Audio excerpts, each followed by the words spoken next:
BCS এর প্রশ্ন ফাঁস হয়ে যাচ্ছে আর এসএসসি এইচএসসি এর প্রশ্ন ফাঁস হবে না, এটা একদম হাস্যকর। প্রতি বছরই এসএসসি অথবা এইচএসসি পরীক্ষার প্রশ্ন ফাঁস হচ্ছে, কিন্তু অনেকেই জানে না যে কিভাবে এই প্রশ্নগুলো সংগ্রহ করতে হয়, সেজন্যই তারা পাচ্ছে না। কিন্তু কিছু সংখ্যক মানুষ পাচ্ছে, তারা ডিজার্ভ করে না, তারপর ভালো রেজাল্ট করছে।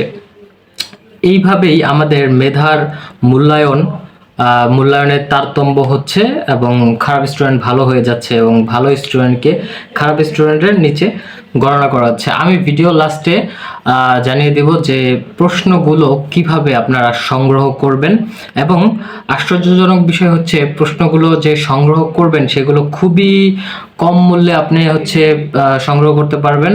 আপনার 200, 300 এবং 500, 1000, 2000 এর উপরে আর কি আপনার খরচ করতে হবে না। এর মধ্যেই আপনি প্রশ্নগুলো সংগ্রহ করতে পারবেন। এখন আসেন যে হুবহু কোন কোন বোর্ডের প্রশ্নগুলো ফাঁস হচ্ছে সেগুলো আমরা জানি।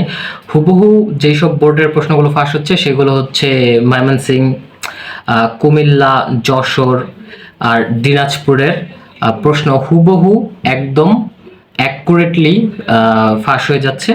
আপনি পুরো সফট কপি, আপনার হার্ড কপি আপনি আপনার হাতে পাবেন, এরকম ভাবে প্রশ্ন ফাঁস হচ্ছে। কিন্তু ঢাকা বোর্ডেরটা একটু স্ট্রিক্ট।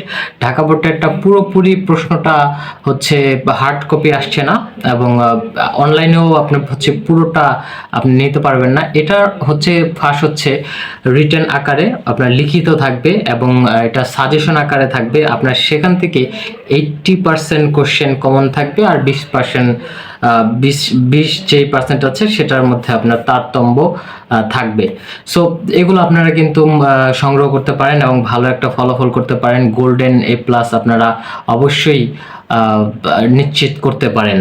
সুতরাং আপনারা একটু খোঁজ খবর রাখলে কিন্তু বিষয়গুলো জানতে পারবেন।